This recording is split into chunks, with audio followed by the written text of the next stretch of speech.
क्या आप जानते हैं कि कश्मीर स्थित गुप्कार रोड और सागर मंथन में बहुत गहरा संबंध है। श्री संहिता एक पौराणिक और दुर्लभ ग्रंथ है। माता श्री ज्येष्ठा जी के प्रादुर्भाव की कथा इस पौराणिक ग्रंथ की एक महत्वपूर्ण कड़ी है। माँ ज्येष्ठा देवी की उत्पत्ति का संबंध सत्ययुग में हुए सागर मंथन और कश्मीर में श्रीनगर स्थित वर्तमान गुप्कार रोड नाम से प्रचलित स्थान से है। श्री ज्येष्ठा महात्म्य की यह पुण्यदायिनी कथा इस बात की साक्षी है कि श्री ज्येष्ठा तीर्थ प्राचीन काल से ही कश्मीर प्रदेश का प्रमुख तीर्थ स्थान रहा है। यहाँ विराजित माँ ज्येष्ठा महारानी के दर्शन और चिंतन करने वाले भक्तों के मनोरथ माता तत्क्षण पूरा करती हैं। वैसे तो वर्ष भर हजारों की संख्या में श्रद्धालु यहाँ माँ के दर्शनों के लिए आते हैं, लेकिन ज्येष्ठ मास के गुरुवार को माँ ज्येष्ठा भवानी के दर्शन विशेष फलदायी हैं। माँ ज्येष्ठा भगवती की इच्छा से आज मैं श्री ज्येष्ठा प्रादुर्भाव महात्म्य का पाठ आपको सुनाने जा रही हूँ। आगे बढ़ने से पहले मैं आपसे एक रिक्वेस्ट करना चाहती हूँ। वैदिक और सनातन जानकारी के लिए कृपया हमारे इस चैनल को सब्सक्राइब करें। माँ ज्येष्ठा प्रादुर्भाव का पहला अध्याय, इसकी शुरुआत एक श्लोक से होती है।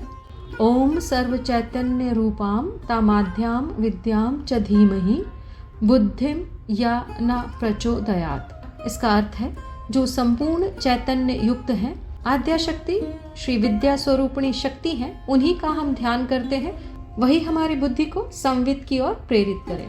ज्येष्ठा प्रादुर्भाव। जब श्री भैरवी ने श्री भैरव से राज्ञा प्रादुर्भाव की कथा पूर्ण रूप से सुनी, तदनंतर भैरवी भैरव से बोली, हे भैरव, मैं राज्ञा प्रादुर्भाव सुनकर कृतार्थ हुई। अब मैं ज्येष्ठा प्रादुर्भाव सुनना चाहती हूँ, जिसके सुनने से मनुष्य ब्रह्म हत्या आदि जैसे पापों से मुक्ति पा सकता है। श्री भैरव बोले, हे भैरवी, मैं तुम्हें लक्ष्मी तथा ज्येष्ठा का प्रादुर्भाव सुनाता हूँ, क्योंकि लक्ष्मी की रक्षा हेतु ही ज्येष्ठा का प्रादुर्भाव हुआ है। अतः मैं इन दोनों के प्रादुर्भाव के विषय में कहूंगा, तो ध्यान से सुनो। प्राचीन समय में देवासुरों ने अमृत प्राप्ति के लिए क्षीर सागर को मथ डाला, जिसके फल स्वरूप उसमें 14 रत्न स्वरूप वस्तुएं प्राप्त हुई। इनमें 13 देवताओं ने ले ली और 14वां कालकूट विष किसी ने ग्रहण नहीं किया। इंद्र ने अमृत और ऐरावत हाथी को ग्रहण किया तथा श्री विष्णु ने कौस्तुभ रत्न तथा लक्ष्मी जी की कामना की। विष गंध से सारा जगत शुद्ध हुआ, जिसके कारण सब परेशान थे। ठीक उसी समय लोकानुग्रह की कामना के वशीभूत होकर भगवान शंकर वहां आए और सारा विष उन्होंने पी लिया। यह अभूतपूर्व कार्य करने के कारण ही वे मृत्युंजय या नीलकंठ कहलाए। जब असुरों ने सब रत्न समान वस्तुएं देवताओं के द्वारा ली हुई देखी, तो वे कालकूट विष की जहरीली गंध से उन्मुक्त हुए और लक्ष्मी जी को देवताओं से छीनकर गोपाद्री की गुफा में छिपा दिया। गोपाद्री का नाम ही गोपेगार भी है और वर्तमान में यही स्थान गुप्कार रोड के नाम से प्रसिद्ध है। वह सभी असुर लक्ष्मी जी को छिपाने के बाद विष गंध से उन्मत्त होकर सामने ही निर्मल जल वाले डल सरोवर को देखकर स्नान की अभिलाषा से वहां चल पड़े। स्नान करने के अनंतर तटवर्तीय स्थान पर जब शंकर जी की मूर्ति पर उनकी दृष्टि पड़ी, तो वे अपनी गागरों से उस मूर्ति पर भक्ति पूर्वक जल चढ़ाने लगे, जिसके कारण आज भी यह स्थान गगरी बल नाम से प्रसिद्ध है। उसी समय अन्य देवताओं के साथ वहां भगवान विष्णु पधारे। वे भी भगवान शिव की भक्ति से प्रेरित होकर उनकी स्तुति करने लगे। उनकी स्तुति से प्रसन्न होकर भगवान शंकर प्रकट हुए और भगवान विष्णु से बोले, मैंने पहले ही जान लिया था कि समुद्र मंथन के बाद असुर लक्ष्मी को छिपाएंगे, अतः मैंने इसीलिए असुरों को सम्मोहित किया, जिसके प्रभाव से वे मेरी मूर्ति पर जल चढ़ाने लगे। इसी समय मैंने लक्ष्मी को गुफा से मुक्त किया और उसके स्थान पर असुर संहारिणी भक्त भयहारिणी देवी ज्येष्ठा को उत्पन्न किया। यह कहकर भगवान शंकर अदृश्य हो गए। तत्क्षण भगवान शंकर के प्रभाव से देवी ज्येष्ठा उत्पन्न हुई, जो गौर वर्ण की थी, जिनके वस्त्र पीले थे, एक हाथ में कमल और दूसरे में खप्पर था, आंखें भूरी थी। ऐसी देवी ज्येष्ठा को देखकर भगवान शंकर के प्रभाव से असुर उन्हें लक्ष्मी समझकर यह मेरी है, यह मेरी है कहते हुए अपनी गगरियों को फोड़कर उनके पास दौड़ने लगे।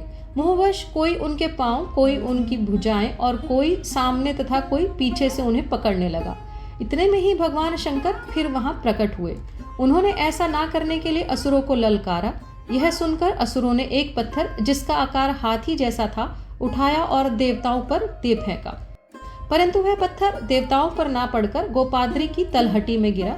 जिस स्थान पर वह पत्थर गिरा, उस स्थान को हस्तिशिला, आजकल वर्तमान में उसे हसिपल कहते हैं, तथा जिस स्थान पर असुरों ने ज्येष्ठा देवी को देखा वह स्थान वर्तमान में जिठ्यार नाम से प्रसिद्ध है। भगवान शंकर ने जब असुरों द्वारा देवताओं का हत्याकांड देखा तो वे बहुत क्रोधित हुए। उनकी क्रोधाग्नि से वीरगणों समेत वीर वैताल उत्पन्न हुए। उन्होंने भगवान शंकर को साष्टांग प्रणाम किया। भगवान शंकर उन्हें देखकर बहुत प्रसन्न हुए और बोले, हे वीर वैताल, तुम इन देव विरोधी दानवों को अपनी भयानक गर्जना से नष्ट भ्रष्ट करके इधर ही रहो। मैं लक्ष्मी विष्णु को देता हूँ और स्वयं ज्येष्ठा को अपनी सहकर्मणी अर्धांगिनी शक्ति बनाकर आज से ज्येष्ठेश्वर कहलाऊंगा। यही मेरा प्रिय संबोधन फलदायी रहेगा। यह सुनकर वीर बैताल अपने वीर गणों के समेत असुरों से युद्ध करने के लिए गए। उन्हें आते देख असुर भी अपने आयुध लेकर वहां आ गए। दोनों सेनाओं में घमासान युद्ध छिड़ गया और वीर बैताल की विजय हुई। असुरों की पराजय से भगवान शंकर बहुत प्रसन्न हुए। उन्होंने वीर बैताल को बुलाकर कहा, वस्तुतः तुम मेरे गणेश जैसे पुत्र हो। आज से तुम मेरे भक्त जनों की विघ्न बाधाओं के निवारक तथा सिद्धिदायक होंगे। मेरे प्रभाव से तुम भक्त जनों को धन धान्य संतति सुख देने वाले भी होंगे। ये जो युद्ध में बचे हुए दानव हैं, ये तुम्हारी सेवा के लिए यहाँ ही ठहरेंगे। आज से जो भी यहाँ तुम्हारी ज्येष्ठा देवी की और देवी लक्ष्मी की विधि पूर्वक पूजा करेगा, उसकी सब प्रकार की विघ्न बाधाएं दूर होंगी तथा सब प्रकार की सिद्धि उसे प्राप्त होगी। पूजा के अतिरिक्त जो भक्ति पूर्वक ज्येष्ठा देवी या तुमको वैष्णव या अवैष्णव बलि देंगे, उन्हें भी सब प्रकार की सिद्धि प्राप्त होगी और उनकी सब विघ्न बाधाएं दूर होंगी। फिर प्रसन्नमुख देवी लक्ष्मी जी ने भी यही वरदान देवी ज्येष्ठा और वीर बैताल को दिया। विशेषतः ज्येष्ठ मास के वीरवार को जो कोई भी यहाँ पीले चावल, मिष्ठान, हलवे आदि की बलि तुम दोनों को दे देगा, उसको सब कामों में सिद्धि होगी और सब प्रकार के विघ्न दूर होंगे। इतना कहने के बाद भगवान शंकर ने लक्ष्मी जी को विष्णु जी के पास जाने की आज्ञा दी तथा उन्होंने स्वयं देवी ज्येष्ठा को ग्रहण किया। क्योंकि भगवान शंकर ने माया के बल से देवी ज्येष्ठा को उत्पन्न किया था, अतः यह स्थान ज्येष्ठेश्वर कहलाया। वर्तमान में इसी स्थान को जिठ्यार कहते हैं। तब भैरव देवी भैरवी से कहते हैं। इस प्रकार मैंने देवी लक्ष्मी और देवी ज्येष्ठा का प्रादुर्भाव आपको सुनाया। इसके सुनने या पढ़ने से मनुष्य पुण्यशील तथा भाग्यशाली बनते हैं। यह विवरण कलयुग में बड़ा पापनाशक है। श्रद्धालु लोग इसे पढ़कर या सुनकर निर्विघ्न सिद्धि प्राप्त करते हैं। श्री संहिता का लक्ष्मी ज्येष्ठा प्रादुर्भाव नाम का पहला अध्याय समाप्त। श्री अस्तु। दूसरा अध्याय। श्री भैरव से देवी भैरवी ने कहा, हे भैरव, आपके मुख से श्री लक्ष्मी, श्री ज्येष्ठा तथा वीर वैताल का प्रादुर्भाव सुनकर मैं कृतार्थ हुई। अब मैं पूजा फल सुनना चाहती हूँ कि किस तिथि किस मास में कैसे इनकी पूजा करनी चाहिए, कृपया विस्तार से कहिए। श्री भैरव बोले, हे देवी, सर्वप्रथम मैं अद्भुत महिमा वाले लक्ष्मी प्रादुर्भाव के दिन का वर्णन करूंगा, जिसके सुनने से लक्ष्मी स्थिर रहती है।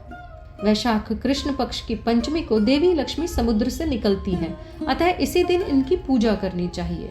उस दिन प्रातः स्नान करके नित्य कर्म के अनंतर गंध, माल्य, फल, फूलों तथा प्रसाद रूप में पीले चावल या मिष्ठान हलवे से देवी लक्ष्मी की पूजा करनी चाहिए। फिर यह प्रसाद स्वयं भी ग्रहण करना चाहिए। ऐसा करने से देवी लक्ष्मी उन भक्तों पर प्रसन्न हो जाती हैं, उनकी सुख संपत्ति बढ़ती है और उनके सब प्रकार के पापों का नाश होता है। अतः हर तरह से सुखी रहने के लिए श्री पंचमी अवश्य मनानी चाहिए। हे देवी, अब वीर बैताल और देवी ज्येष्ठा पूजा का पूजा बलि विषय वर्णन करता हूँ। ज्येष्ठ कृष्ण पक्ष की षष्ठी को वीर बैताल की पूजा करनी चाहिए। पहले चतुर्थी को एकाहार भोजन करना चाहिए। पंचमी को पूर्ण उपवास रखना चाहिए। ऐसा करने से मनुष्य सब प्रकार की कामनाएं प्राप्त करता है तथा सब प्रकार के दुख दारिद्र्य से छुटकारा प्राप्त करता है। हे देवी, अब तुम ज्येष्ठा पूजा का विधान और उसका फल सावधान होकर सुनो। देवी ज्येष्ठा को भगवान शंकर ने ज्येष्ठ कृष्ण पंचमी को उत्पन्न किया था। इसी दिन यह देवी ज्येष्ठेश्वरी कहलाई। अतः इस दिन जो परम भक्ति से इनकी पूजा गंध, पुष्प, धूप, दीप, नैवेद्य चढ़ाकर करता है, उसकी सब कामनाएं पूर्ण होती हैं। धन चाहने वाला धन, उत्तम स्त्री चाहने वाला सुशीला स्त्री, अच्छा सुशील पति चाहने वाली कन्या उत्तम पति, अपुत्रा स्त्री सुंदर पुत्रे, महाभय में पड़े हुए को भय मुक्ति, विघ्न बाधाओं से त्रस्त दुखी प्राणियों का विघ्न नाश होता है। अतः इनकी पूजा अवश्य करनी चाहिए, क्योंकि भगवान शंकर ने भक्तों की विघ्न बाधाएं दूर करने के लिए ही इन्हें उत्पन्न किया है। इसलिए यदि संभव हो तो पंचमी षष्ठी दोनों दिनों में पूजा के अतिरिक्त तांत्रिक या वैदिक रीति से यज्ञ भी करना चाहिए। ऐसा करने से सब कामनाएं पूर्ण होती हैं। विशेषतः देशोपद्रव या राज्योपद्रव होने पर या आकाशीय पातालीय भय उपस्थित होने पर अथवा और कोई महाभय, ग्रह पीड़ा, महामारी, शत्रु संकट आ पड़ा हो तो देवी ज्येष्ठा के पूजन से तत्क्षण छुटकारा मिलता है। भगवान शंकर अपनी पूजा से उतना प्रसन्न नहीं होते जितना देवी ज्येष्ठा और वीर वैताल की पूजा से होते हैं। जिसको किसी प्रकार से भय मुक्ति नहीं होती हो वह यहाँ बलि देकर भय मुक्त हो जाता है। सारा ज्येष्ठोर ग्राम ही वीर वैताल और देवी ज्येष्ठा का क्षेत्र है। इनकी महिमा स्वर्ग व पृथ्वी में दुर्लभ है। यह पवित्रतम और सिद्धिदायक स्थान है। यहाँ भूत प्रेत पिशाच यक्ष डाकिनी राक्षसों की सब बाधाएं दूर हो जाती हैं। पापी लोगों के लिए यह स्थान पाप मोचक तथा सुख शांति देने वाला है। अधिक क्या कहूँ, महाविघ्न बाधाओं के उपस्थित होने पर देवी ज्येष्ठा का आश्रय अवश्य लेना चाहिए।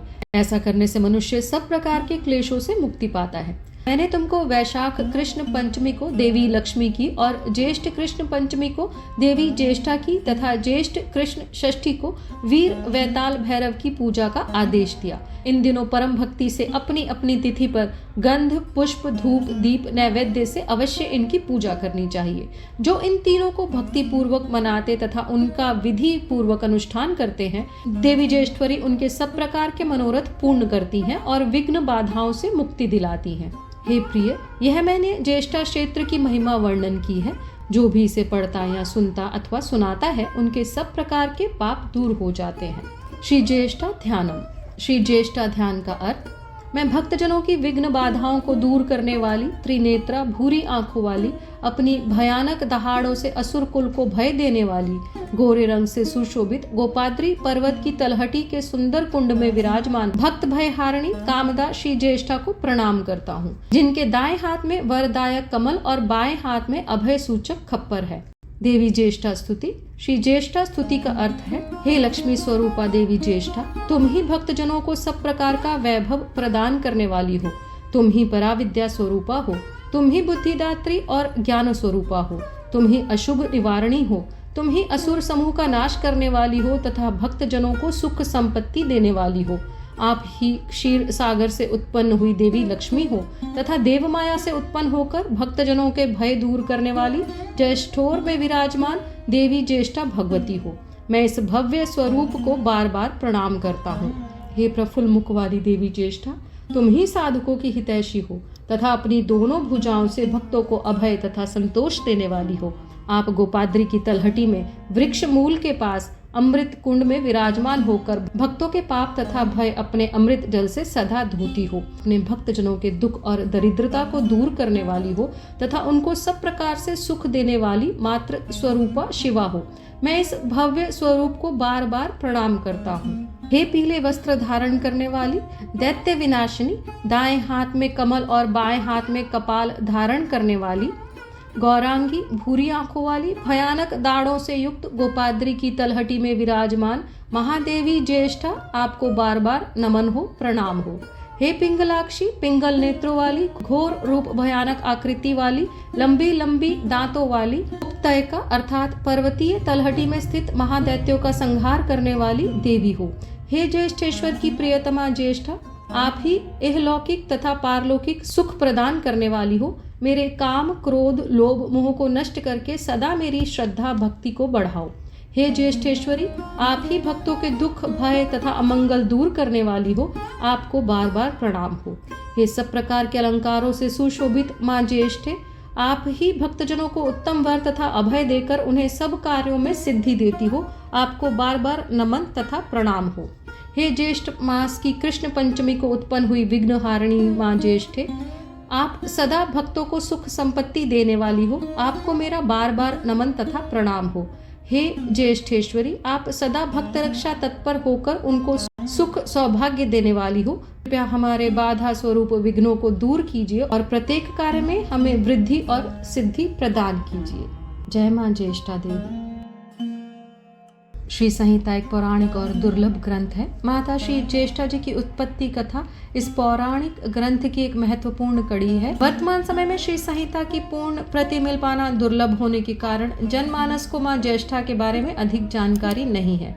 कई दशकों पहले रैनावाड़ी निवासी आदरणीय श्री नीलकंठ शर्मा जी के पास श्री ज्येष्ठा प्रादुर्भाव की एक हस्तलिखित प्रति का हिंदी अनुवाद ब्रह्मलीन श्री जगन्नाथ सिब्बू जी के द्वारा किया गया था। जय मां ज्येष्ठा देवी।